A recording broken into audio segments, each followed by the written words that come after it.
चंद्रगुप्त मौर्य और चाणक्य ने एक साथ मिलकर उस समय कई सौ सालों से भारत पर शासन कर रहे दुनिया के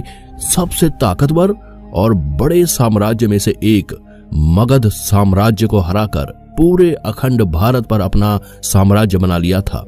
तो दोस्तों, आज के इस वीडियो में मैं आपको मौर्य साम्राज्य और उसके इतिहास के बारे में बताने वाला हूं। आपको बता दूं कि 300 BC में मौर्य साम्राज्य की स्थापना से पहले भारत और उसके आसपास के देशों में मगध राजवंश का शासन था। उस समय मगध साम्राज्य इतना ताकतवर था कि जब प्राचीन भारत के पश्चिमी देशों से आए सिकंदर ने लाखों सैनिकों के साथ आक्रमण करने की सोची तो वह भारत के उत्तर पश्चिमी हिस्से पर कई महीनों तक बैठकर सोचता रहा और अंततः भारत के मगध साम्राज्य के राजाओं और उनकी सेना से डरकर अपने देश वापस लौट गया।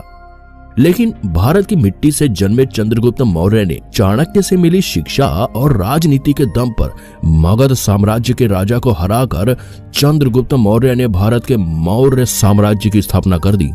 भारत के इतिहास में सबसे बड़ा साम्राज्य अभी तक मौर्य साम्राज्य ही रहा है और सिर्फ बड़ा ही नहीं, प्राचीन भारत में मौर्य साम्राज्य दुनिया के सबसे ताकतवर साम्राज्य में से भी एक था। चलिए मौर्य साम्राज्य के इतिहास को थोड़ा डिटेल में समझते हैं।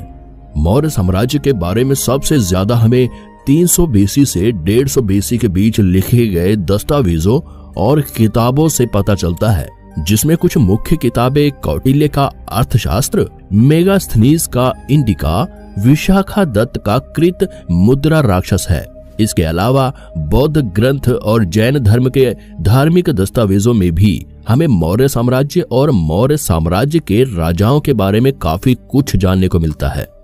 इन्हीं में से एक है विशाखादत्त कृत मुद्रा राक्षस में लिखा गया है कि मौर्य साम्राज्य के उदय का सबसे बड़ा कारण आचार्य चाणक्य का प्रतिशोध था, क्योंकि नंद वंश के आखिरी शासक धनानंद ने चाणक्य को भरे दरबार में बुरी तरह से अपमानित किया था और अपने इसी अपमान का बदला लेने के लिए चाणक्य ने मगध साम्राज्य को पूरी तरह से समाप्त करने का प्रण ले लिया था।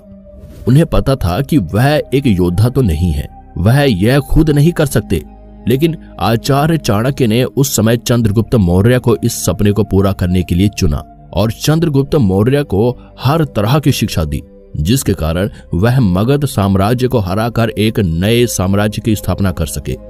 इसके बाद चंद्रगुप्त मौर्य ने अपनी सेना बनाई और मगध पर आक्रमण करने की सोची। तब चंद्रगुप्त ने सबसे पहला आक्रमण मगध के पश्चिमी हिस्से पर किया।